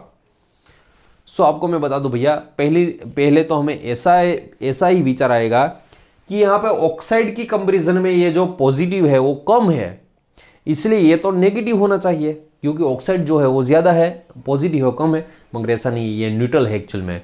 क्यों न्यूट्रल है, इसका बैलेंस कैसे होता है? इसका बैलेंस याद रखें भैया, इसमें Fe जो है ना, Fe, उसमें Fe2+ तो होते ही है, मगर सम आयंस थोड़े बहुत Fe3+ भी होते हैं। Fe2+ तो मैक्सिमम हो गए ही हो गए, क्योंकि FeO है, FeO उसमें तो जितने Fe2+ है उतने ही ऑक्साइड जितने हैं उतने ही Fe2+ है। मगर इसमें चार्ज को बैलेंस करने के लिए Fe2+ के साथ साथ Fe3+ भी होते हैं, और ये तो आपको पता ही है ऑक्साइड है ही। अब इसमें आपको क्या पूछा गया है भैया? परसेंटेज पूछा गया है। Fe2+ कितने हैं, Fe3+ कितने हैं, परसेंटेज पूछा गया है। सबसे पहले आपको क्या करना है, आपको सपोज लेना है, मतलब ये जो सबसे कम दोनों में से कम कौन से हो गए, Fe2+ तो ज्यादा ही हो गए परसेंटेज। क्यों Fe2+ के परसेंटेज ज्यादा हो गए? क्योंकि एक्चुअल तो ये FeO का ही है ना, ये FeO का ही है मॉलिक्यूल, उसमें डिफेक्ट हुई है। सो जो कम अमाउंट है उसको आपको सपोज लेना है, X लेना है सपोज। टोटल दोनों का टोटल कितना है भैया? Fe2+ और Fe3+ दोनों का टोटल है 0.93, दोनों का टोटल इतना है। सो Fe2+ कितना हो गए? 0.93 में से X को निकाल दीजिएगा।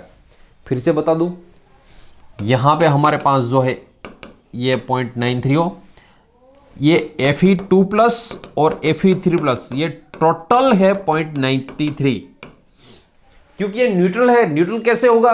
क्योंकि Fe2+ के साथ साथ Fe3+ भी हो गए इसमें, इसलिए ये न्यूट्रल है। अब Fe2+ को वैसा का वैसा ही रखिएगा, इसको ऐसा धार लीजिएगा, इसको सपोज X ले लीजिएगा इसको।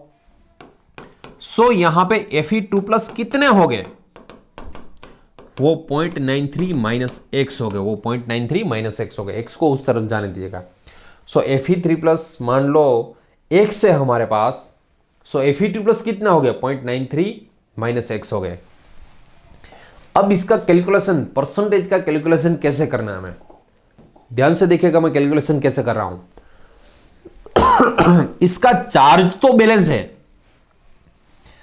Charge here, charge balance, charge में तो कोई फर्क ही नहीं है। सो आपको क्या करना है, +3 है इसका चार्ज, उसको मल्टीप्लाई करना है X से। सो यहां पे 3X हो गए, चार्ज मल्टीप्लाई उसका अमाउंट, फिर यहां पे चार्ज कितना है 2 मल्टीप्लाई उसका अमाउंट कितना है 0.93 माइनस X। यहां पे चार्ज कितना है -2 मल्टीप्लाई उसका अमाउंट, अमाउंट मतलब कुछ नहीं लिखा है फिर 1 लिखना है, कुछ नहीं लिखा फिर 1 लिखना है, और टोटल चार्ज तो 0 है भैया, इस पे ऊपर कोई चार्ज है ही नहीं। फिर से ये चार्ज बैलेंस इक्वेशन कैसे लिखना है, यहां पे लिखना है, फिर लिख दीजिएगा। फर्स्ट हमें क्या करना है, चार्ज का बैलेंस इक्वेशन लिखना है हमें। इसका +3 है, उससे मल्टीप्लाई X 3X, यहां पे चार्ज है +2, उसका मल्टीप्लिकेशन इसके साथ करना है। इसका चार्ज -2 है, उसका मल्टीप्लिकेशन इसके साथ करना है। कुछ नहीं दिया है, यहां पे कुछ नहीं दिया, फिर कितना है 1 होगा ना। अब इसका सिंप्लीफिकेशन 3X प्लस इसका मल्टीप्लिकेशन इसके साथ कीजिएगा, 3 2 जा 6, 9 2 जा 18, सो ये 1.86 होगा, -2X -2 = 0। चलो आगे, 3X में से 2X को निकाल दीजिएगा, सो X बचेगा। यहां पे -2 है, यहां पे 1.86 है, सो 2 में से 1.86 को निकाल दीजिएगा, बड़े की साइन आएगी, सो -0.14 आएगा। So x is equal to, minus को उस तरफ जाने दीजिएगा, सो प्लस हो जाएगा। So x is equal to आ रहा है 0.14। अब ये जो अमाउंट आया वो किसका आया? Fe3+ का आया। So Fe3+ is equal to 0.14। So Fe2+ कितने हो गए? सो जो Fe2+ है वो 0.93 माइनस x है, सो उसके हिसाब से 0.93 माइनस 0.14, सो 93 में से 0.14 को निकाल दीजिएगा 0.79। सो ये Fe2+ का अमाउंट आ गया। अब ये तो Fe2+ Fe3+ का अमाउंट आया, मगर हमें तो परसेंटेज ढूंढना है ना। अब परसेंटेज कैसे ढूंढे जाएगा? आप एग्जाम में, आप मान लो 10th स्टैंडर्ड में थे, 12th स्टैंडर्ड में थे, तब आप परसेंटेज कैसे निकाल पाओगे? परसेंटेज कैसे निकाल दो है आप? परसेंटेज को निकालने के लिए सबसे पहले ऊपर जो है वो obtain marks upon total marks, ऐसे ही करते थे ना, ऊपर ऑब्टेन अपॉन टोटल मल्टीप्लाई 100, सो आपका परसेंटेज निकल जाता था। सो परसेंटेज ऑफ Fe3+, सबसे पहले मान लो हमें परसेंटेज ऑफ Fe3+ यदि निकालना है, कैसे निकाल पाओगे? ऑब्टेन मतलब है कितने? 0.14। ऑब्टेन मतलब हमें कितने मिले? 0.14। टोटल किस में से? टोटल है 93। टोटल कितना है भैया? 93। याद कीजिएगा 0.93 वाला क्वेश्चन दिया था। सो इसका सिंप्लीफिकेशन करोगे आप, तब ये 15% Fe3+ है, उसका अमाउंट 15% आएगा। अब percentage of Fe2+, percentage of Fe2+ कितने आएंगे भैया? सो दो तरीके से कर सकते हो आप। 100 में से ये 15% माइनस कर दो, सो 100 में से 15% माइनस कर दिया, फिर 85% आएंगे। या तो यहां पे Fe2+ 0.79 है, उसको डिवाइड करना है टोटल 0.93 से, मल्टीप्लाई 100% को निकालने के लिए इसका सिंप्लीफिकेशन करोगे आप, 85% आएगा। ये से भी आप सोल्व कर सकते हो। सो फ्रेंड्स, मैं आपको बता दूं, Fe2+ Fe3+ के परसेंटेज हमें मिल गए हैं। कितना आ रहे हैं? 85% एज वेल एज 15%। फिर से मैं पूरा क्वेश्चन सॉल्व करवा देता हूं। ये डिफेक्ट मेटल डेफिशिएंसी के जो क्वेश्चन है वो कैसे पूछा जाएगा। सबसे पहले यहां पे आपको फेरस ऑक्साइड दे रखा है, ठीक है, उसमें 100% ये नहीं है, सो ये 0.93 है। सो इसको बैलेंस करने के लिए Fe2+ के साथ साथ Fe3+ भी हो गए। Fe3+ को ले लीजिएगा सपोज x, सो Fe2+ कितने हो गए? 0.93 में से x को माइनस कर दीजिएगा। ये रहे इसका कैलकुलेशन। सबसे पहले हमें चार्ज बैलेंस इक्वेशन लिखना है। चार्ज जो है उसका वीजबार जो है उसका बैलेंस इक्वेशन लिखना है। कैसे लिखेंगे हम?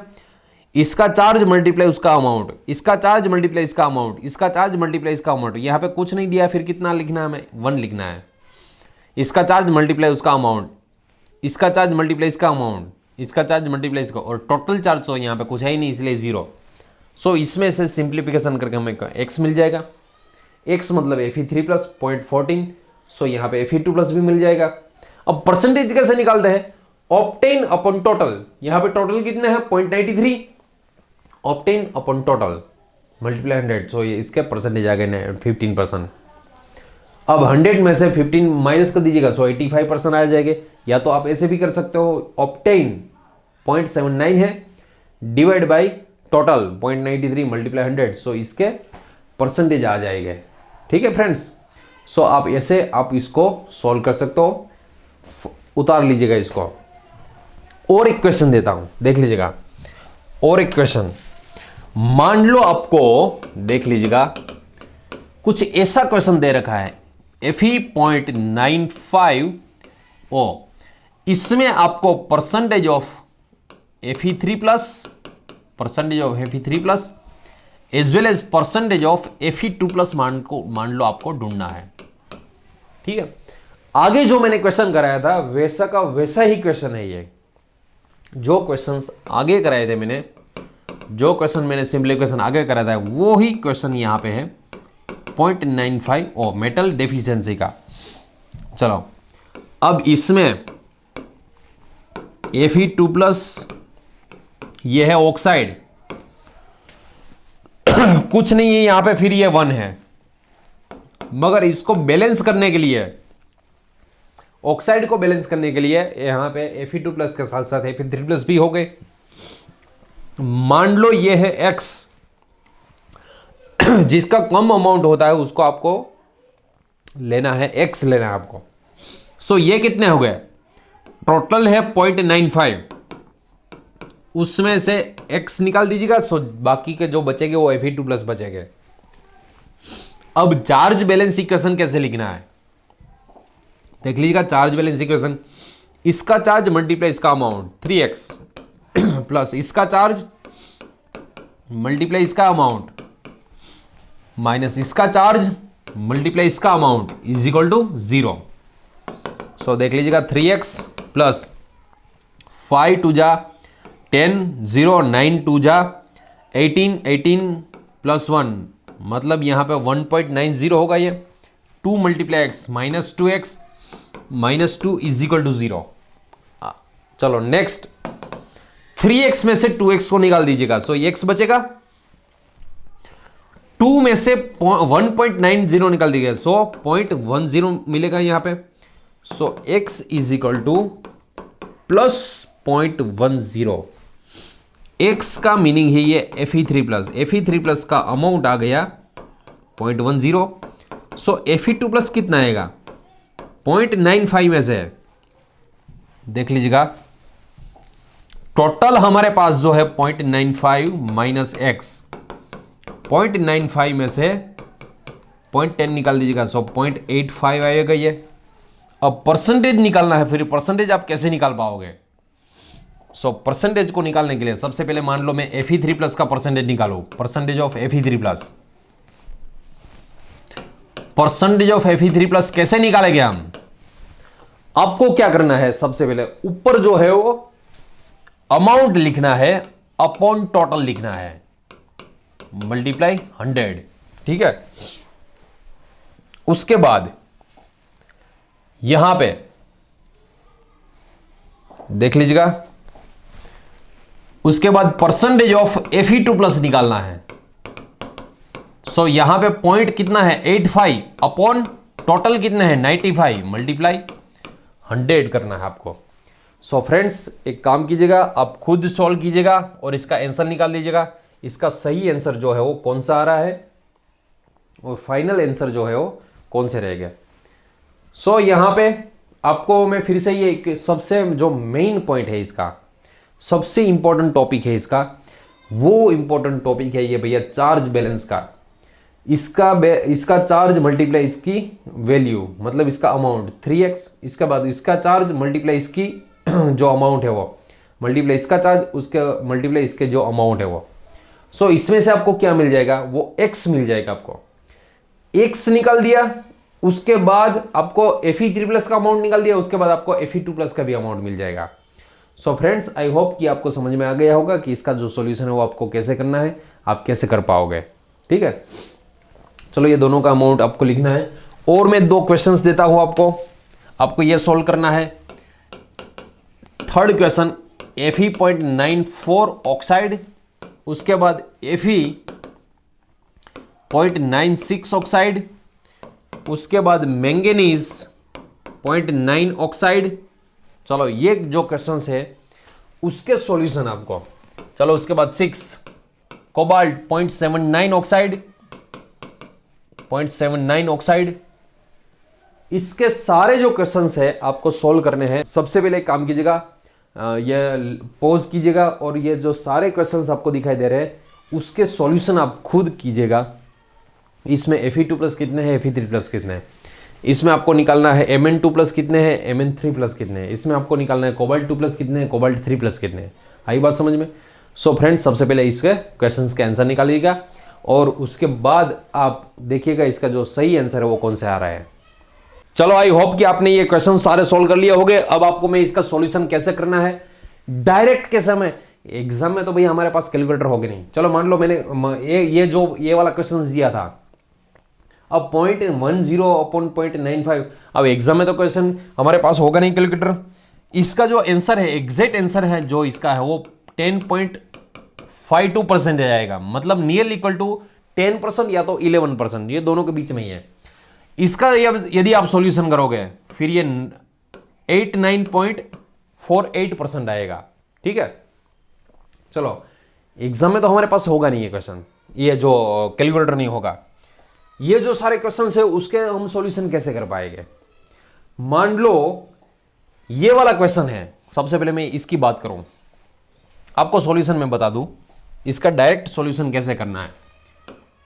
क्वेश्चन मान लो ये वाला हमारे पास है, मैंगनीज 0.98 ऑक्साइड।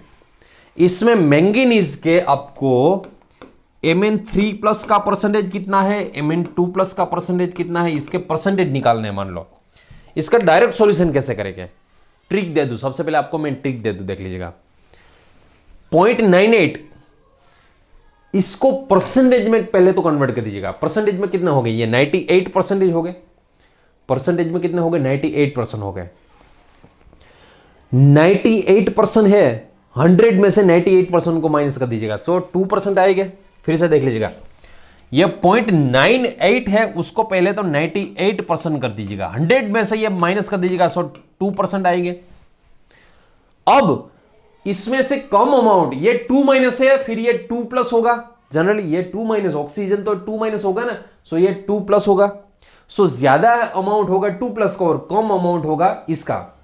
ये जो कम अमाउंट वाला है ना, उसको 2 से मल्टीप्लाई कर दीजिए। इसको क्या करना है भैया, 2 से मल्टीप्लाई कर दीजिएगा। सो ये 4% ये आएगा। कितने परसेंट आएगा, ये 4%। 100 में से 4 को माइनस कर दीजिएगा, सो ये 96% आ जाएगी। ये आ गया आंसर, आप कैलकुलेट कर लीजिएगा, यही आंसर होगा।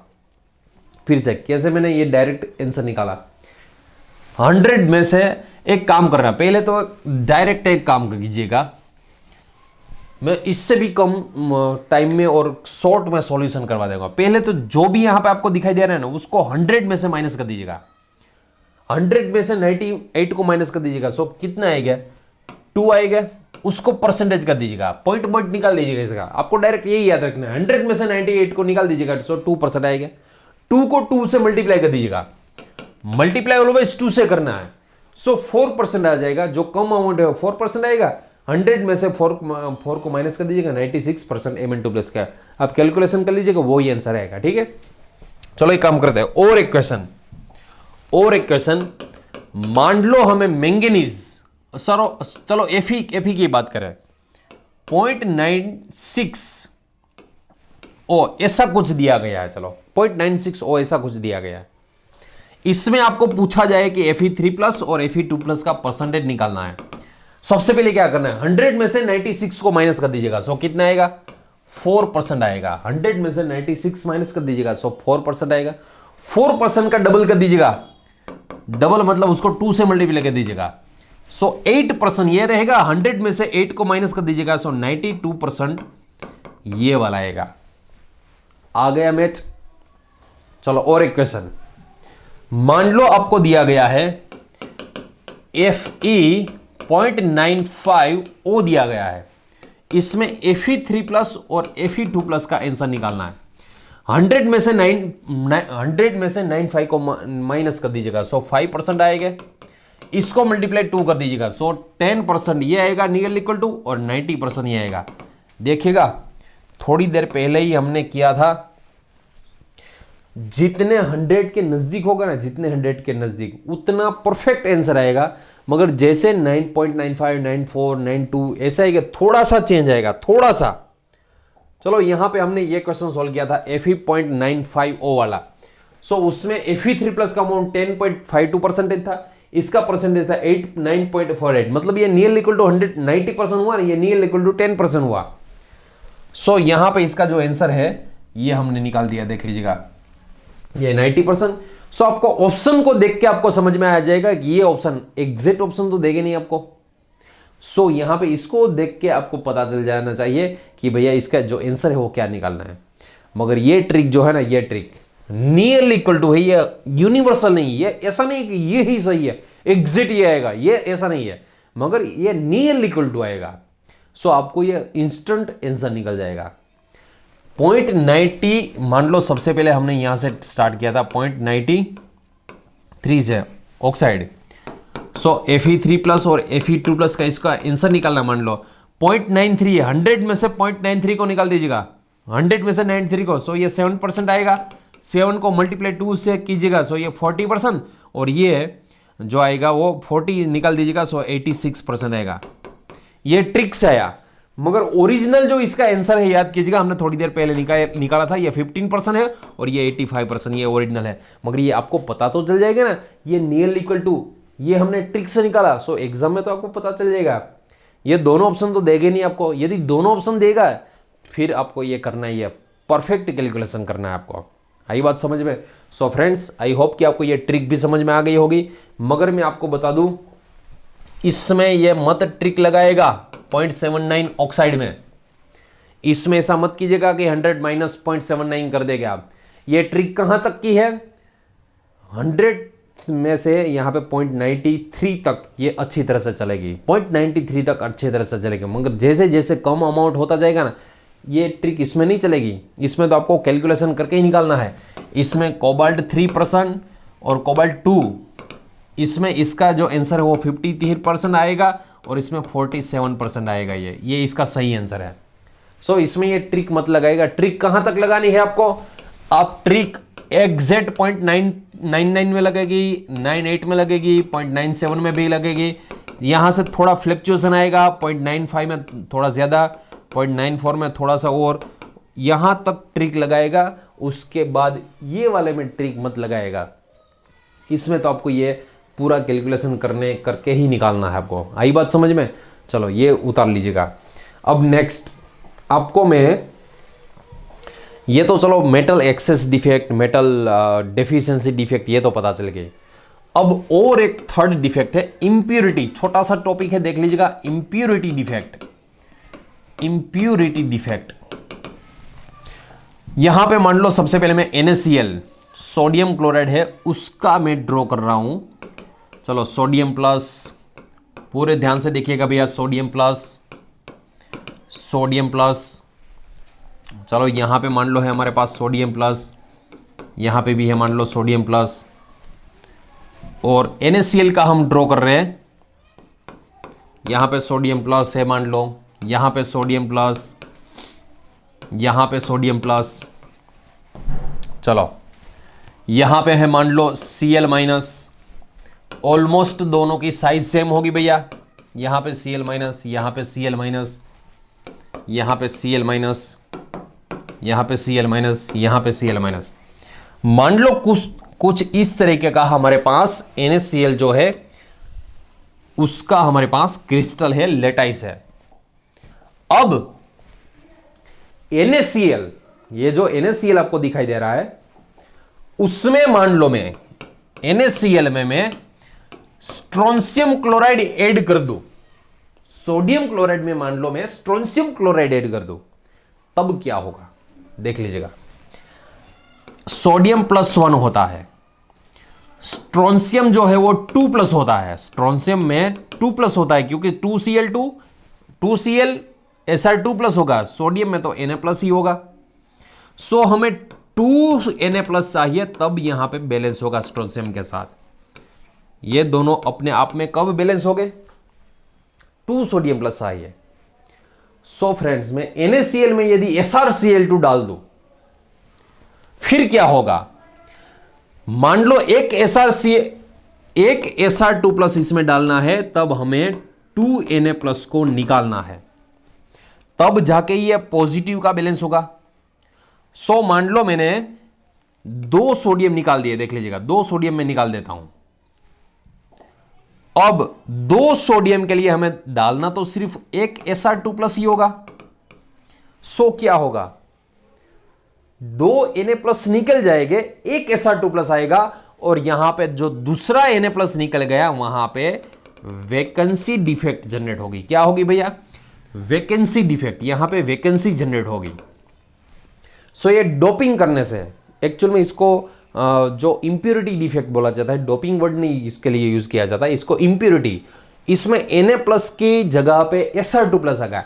एक सोडियम प्लस की जगह पे Sr2 प्लस आएगा और दूसरी जगह पे सोडियम निकल जाएगा, क्योंकि एक Sr2 प्लस दो सोडियम को डिस्प्लेस कर देगा और यहां पे एक Sr2 प्लस आएगा, दूसरी जगह पे वैकेंसी जनरेट होगी।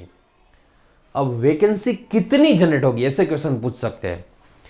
नंबर्स ऑफ स्ट्रोंशियम 2 प्लस जितने होंगे उतनी वैकेंसी डिफेक्ट होगी। फिर से मान लो आपको क्वेश्चन पूछा जाए कि NaCl में SrCl2 ऐड करने से, NaCl में SrCl2 स्ट्रोंशियम क्लोराइड ऐड करने से कितनी वैकेंसी जनरेट होगी। जितने Sr2 प्लस आयंस होंगे उतनी वैकेंसी डिफेक्ट जनरेट होगी उसमें, ठीक है। Numbers of vacancy is equal two numbers of strontium 2 plus, नीचे लिख दीजिएगा numbers of vacancies is equal two numbers of strontium 2 plus ions. एक में ये तो आपको मैंने ये वाली पढ़ाई, दूसरा जो एग्जांपल है इसका वो ये वाला भी है, देख लीजिएगा। मान लो हमारे पास AgCl, इसका हमारे पास क्रिस्टल है, उसमें हमने यदि CdCl2 ये ऐड कर दिया, तब याद रखें इसमें Ag जो है वो तो +1 है, कैडमियम है वो तो 2 प्लस है। इसका बैलेंस करने के लिए हमें 2Ag प्लस चाहिए। कितने चाहिए? 2Ag प्लस चाहिए, तब हम 1CD2 प्लस के साथ कंपेयर कर सकते हैं इसको। इसका मीनिंग ये हुआ, यदि AgCl के सॉलिड में हमने CdCl2 डाल दिया, तब एक CD2 प्लस Ag प्लस की जगह लेगा और दूसरी जगह पे वैकेंसी, जैसे इसमें वैकेंसी जनरेट होगी वैसे ही उसमें वैकेंसी जनरेट होगी। एक Sr2 प्लस आएगा और एक जो है वैकेंसी डिफेक्ट जनरेट होगी। इसके क्वेश्चंस कैसे पूछे जाते हैं देख लीजिए। यहां पे मान लो ये क्वेश्चन पूछा गया आपको, NaCl is doped with 10⁻⁴ mole% SrCl2। मतलब NaCl का जो क्रिस्टल है उसमें यदि मान लो 10⁻⁴ मोल% SrCl2 डाल दिया, the concentration of cationic vacancies are, cation vacancies जो वैकेंसी वहां पे जनरेट हुई कितनी होगी। मैंने पहले तो आपको ट्रिक दे रखी है भैया, जितने नंबर्स ऑफ स्ट्रोंशियम 2 प्लस होंगे उतनी वैकेंसी जनरेट होगी। सबसे पहले आपको क्या करना है, इसमें आपको Sr2 प्लस स्ट्रोंशियम 2 प्लस है उसके नंबर्स फाइंड करने हैं। हमें दिया गया है 10⁻⁴ मोल% स्ट्रोंशियम क्लोराइड, मतलब स्ट्रोंशियम 2 प्लस। अब मोल % है, इसलिए इसको हमें परसेंटेज को हमें अमाउंट में कन्वर्ट करने के लिए जितने भी परसेंटेज दिए गए उसको 100 से डिवाइड करना होगा। 100 मतलब यहां पे 10⁻² हो गए, 10⁻² पर आएंगे 10⁻², 10⁻⁴, 10⁻², 10⁻6 स्ट्रोंशियम 2 प्लस। इतने मोल Sr2 प्लस हो जाएगा। भैया ये परसेंटेज में दिया गया है, परसेंटेज को अमाउंट में कन्वर्ट करने के लिए 100 से डिवाइड करना होगा। 10⁻6 मोल स्ट्रोंशियम 2 प्लस हो जाएंगे। अब आपको पता ही है कि भैया 1 mole is equal to 6.022 multiply 10⁻23 होता है। हमारे पास 10⁻6 मोल स्ट्रोंशियम 2 प्लस है। फिर से 1 मोल मान लो स्ट्रोंशियम 2 प्लस है, तब इतने स्ट्रोंशियम हो गए। अब 10⁻6 मोल स्ट्रोंशियम 2 प्लस है, इससे कितने हो गई है। सीधी सी बात है, 6.022 मल्टीप्लाई 10⁻23 मल्टीप्लाई 10⁻6 करना है आपको। इसका फाइनल आंसर जो है 10⁻23 में से इसको निकाल दीजिएगा, 17 आएगा। इतने स्ट्रोंशियम 2 प्लस है हमारे पास। Numbers of vacancy, cationic vacancy, numbers of cation vacancies कितनी होगी भैया, जितने स्ट्रोंशियम है उतनी ही ये वैकेंसीज जनरेट होगी हमारे पास। जितने स्ट्रोंशियम 2 प्लस है उतनी वैकेंसी। इसका जो आंसर है वो ये वाला आएगा। आई बात समझ में। फ्रेंड्स, आई होप कि आपको इंप्योरिटी डिफेक्ट भी पता चल गई होगी, इंप्योरिटी डिफेक्ट कैसे निकालनी है। इसको भी एक बार उतार लीजिएगा फिर से। चलो शॉर्ट में देख लीजिएगा, डिफेक्ट कितनी होती है। 3 टाइप्स की, एक स्टोइकियोमेट्रिक, नॉन स्टोइकियोमेट्रिक, एक इंप्योरिटी। स्टोइकियोमेट्रिक में याद कीजिएगा covalent as well as ionic. Covalent में vacancy defect as well as interstitial defect, ionic में Schottky defect as well as Frenkel defect. Schottky में याद कीजिएगा जितने पॉजिटिव आयंस मिसिंग होते हैं उतने ही नेगेटिव आयन मिसिंग होते हैं। इसके नंबर्स ऑफ जो साइज है वो सेम रहती है। इसमें पॉजिटिव की साइज जो है वो स्मॉल रहती है, नेगेटिव की साइज जो है ज्यादा रहती है। इसमें डेंसिटी रिमेनिंग कांस्टेंट डेंसिटी रहती है, इसमें डेंसिटी ज्यादा रहती है। नॉन स्टोइकोमेट्रिक में फिर से 3 टाइप्स की नॉन स्टोइकोमेट्रिक है, 2 तरीके की, मेन तो जो है 2 तरीके की। एक जो मेटल एक्सेस है, दूसरी है मेटल डेफिशिएंसी। और इंप्योरिटी में आपको पता ही है भैया, ये NaCl SrCl2 वाला। मतलब ये कंप्लीट लेक्चर होने के बाद आपको ये स्मार्ट वर्क करना है भैया, कि यहां पे लास्ट पेज में आपको इतना स्मार्ट वर्क करना है कि आपको एक पेज में ही पूरी डिफेक्ट जो है उसके बारे में पता चल जाए। So friends, thank you so much. आप जितने भी इसके क्वेश्चंस है रेफरेंस हुए हैं, ये डिफेक्ट कब आपका परफेक्शन आएगा, ठीक है, आपको मालूम है डिफेक्ट का परफेक्शन तब ही आएगा। ये लेक्चर एक बार आप पूरा आपकी नोट्स में लिख लीजिएगा, 3 बार 3 टाइम्स पूरा पढ़ लीजिएगा, उसके बाद इसके MCQ सॉल्व कर दीजिएगा, उसके बाद ही डिफेक्ट के आपको परफेक्शन आएगा, वरना डिफेक्ट में आपको परफेक्शन नहीं आएगा। Thank you so much friends, मिलते हैं नेक्स्ट लेक्चर में। आओ जाओ।